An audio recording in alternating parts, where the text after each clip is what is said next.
Shalom, selamat pagi. Wah, senang sekali bertemu kembali dengan Anda di acara Kurenungan Firman-Mu.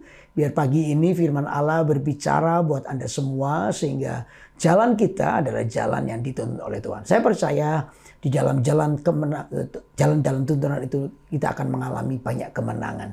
Amin. Saudara, karena itu mari kita berdoa dulu sebelum kita merenungkan firman Tuhan. Tuhan Yesus, Engkau Allah yang baik dalam hidup kami.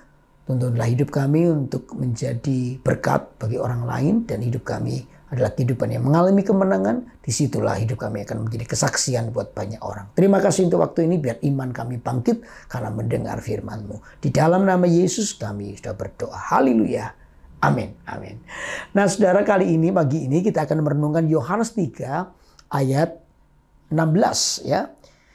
Ini ayat yang terkenal, Anda mungkin hafal, tapi kita akan baca ya. Yohanes 3 ayat 16, karena begitu besar kasih Allah akan dunia ini, sehingga ia telah mengaruniakan anaknya yang tunggal, supaya setiap orang yang percaya kepadanya tidak binasa, melainkan beroleh hidup yang kekal. Terus Alkitab berkata karena begitu besar kasih Allah. Saudara tahu nggak, Yesus datang itu bukan untuk menghakimi, tetapi untuk mengasihi. Dasarnya adalah nih, karena begitu besar kasih Allah. Jadi Injil yang diberitakan itu adalah kasih, bukan sekedar sebuah penghakiman. Makanya itu saudara, disinilah dasar daripada apa yang Yesus lakukan, itu adalah kasih. Dia ingin menyelamatkan Anda dan saya. Kata Injil itu berarti adalah kabar baik. Ya, berita yang dibawa oleh Yesus, karena apa? Berita itu berangkat daripada kasih Allah kepada kita, bukan untuk menghakimi tetapi untuk menyelamatkan, sehingga setiap kita yang mendengar berita ini lalu membuka hati kita buat Tuhan, maka kasih itu yang akan melanda hidup kita. Dunia ini sudah kekurangan kasih ya. Dunia ini telah berprinsip bahwa siapa yang kuat itu yang menang. Mereka tidak peduli orang lain, yang penting aku untung, yang penting aku menang. Kasih itu telah meninggalkan dunia ini. Tetapi kekristenan mengajar justru Injil itu adalah kabar baik. Setiap kita mendengar Injil, maka kabar baik yang kita dengar apa itu? Allah mengasihi kita. Sehingga Dia mau mengampuni, memulihkan, memberkati hidup Anda dan saya. Sehingga berita Injil itu menjadi berita yang seharusnya menjadi penghiburan, kekuatan bagi semua orang. Mereka yang mendengarkan berita Injil, mereka tahu bahwa Allah mengasihi hidup mereka. Tuhan tidak pernah meninggalkan kita. Sehingga di titik terendah dalam hidup kita, apapun yang Anda alami, engkau tidak pernah ditinggal sendirian oleh Tuhan. Kasih Allah itu menjangkau di kedalaman yang paling dalam. Seolah-olah Anda merasa tidak ada pertolongan. Tuhan datang untuk menolong Anda. Tuhan datang untuk menyelamatkan hidupmu. Karena itu kasih Allah itu menjadi dasar daripada kedatangan Yesus, Injil itu sendiri. Amin. Itu yang pertama. Lalu yang kedua adalah Yesus tidak datang untuk menghakimi, tetapi apa? Menyelamatkan. Yesus datang itu tidak untuk menghakimi kita, tapi Dia mau menyelamatkan kita.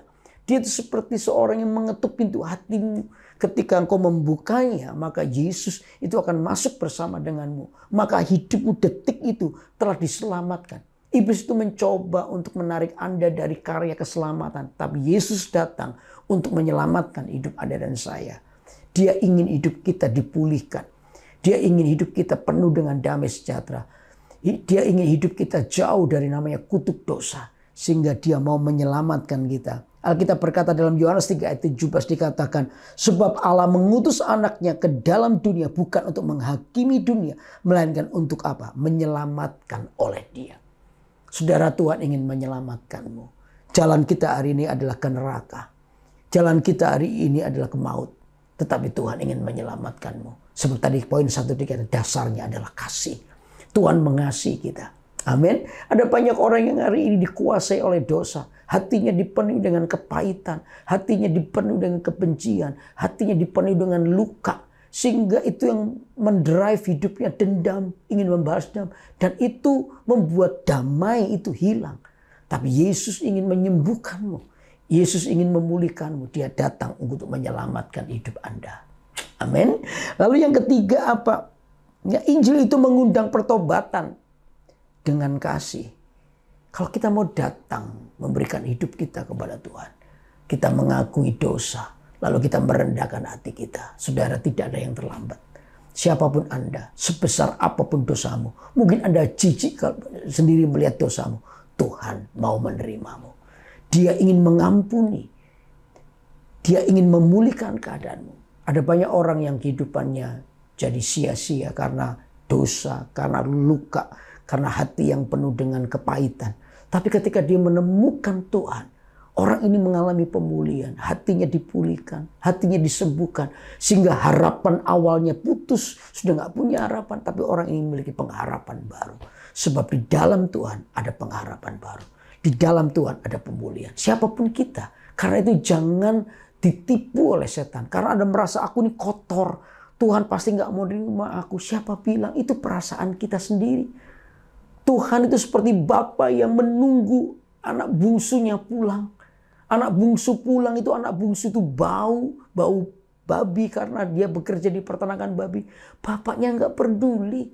Dia peluk anak itu karena apa? Sukacita di dalam hatinya jauh lebih besar daripada sekedar topping kanan kiri. Bau lah apa? Nggak jadi masalah. Sebab Tuhan itu mengasihi anak ini. Perasaan kita yang membuat kita tuh merasa nggak layak, merasa jauh, merasa nggak layak di hadapan Tuhan. Itu perasaan, itu dosa yang menghakimi hidup Anda. Tapi kalau hari ini kita mengerti bahwa kasih Allah menjangkau hidup Anda dan saya, kasih Allah mengubah hidup kita, maka kita tahu Tuhan datang dengan keselamatan, bukan penghakiman. Karena itu ayo, mumpung ini waktu masih ada, saudara, serahkan hidupmu kepada Tuhan. Izinkan Tuhan menjamah hatimu dan memulihkan keadaanmu. Saya percaya di dalam Tuhan Anda akan menemukan kehidupan. Di dalam Tuhan Anda menemukan pengharapan baru. Karena itu biar serahkan hidupmu kepada Tuhan pagi ini. Izinkan Tuhan menjamah hati kita. Amin. Mari kita berdoa. Tuhan Yesus, kami perlu Engkau menjamah hati kami dan mengubah hidup kami. Ada banyak peristiwa dalam hidup kami yang sering kali membuat kami jauh dari Tuhan. Dosa begitu menghakimi kami sehingga kami merasa tidak layak. Padahal Tuhan Kau datang di dalam kasih-Mu. Engkau ingin menyelamatkan kami. Karena itu kami dengan hati kami mau datang di hadapan-Mu dan pulihkan keadaan kami. Kau Allah menyelamatkan hidup kami. Kami terima Yesus menjadi Tuhan dalam hidup kami. Dan itulah yang membuat hidup kami jadi berubah. Terima kasih untuk waktu indah ini Tuhan. Tidak ada yang tidak dapat diampuni. Tuhan pasti mengampuni kami. Terima kasih Bapa, kami serahkan hidup kami dalam tangan-Mu. Dalam nama Yesus kami berdoa. Haleluya. Amin. Amin. Wah, senang sekali untuk terus berbicara kasih Tuhan dalam hidup Anda. Sehingga iblis tidak punya kesempatan untuk menipu kita. Karena kita tahu dasarnya adalah kasih. Tuhan mau datang mau menyelamatkan hidup kita. Dan Tuhan mau memakai hidup Anda dan saya menjadi terang. Kalau terus berjalan di dalam Tuhan, pasti Tuhan akan memakai hidup Anda dan saya. Amin. Nah, untuk itu terus ikuti acara Kurun dengan Firman-Mu tiap hari Senin pagi, pukul 6 pagi waktu Indonesia bagian Barat, atau pukul 7 pagi waktu Indonesia bagian Tengah. Ya, di YouTube GMS Kalimantan, saya percaya saudara ya akan diberkati. Saudara yang belum subscribe, silakan subscribe supaya terus Anda terupdate di acara-acara rohani yang pastinya memberkati Anda. Kalau tetap semangat menghadapi hidup Anda, Tuhan menyertai kita. Amin.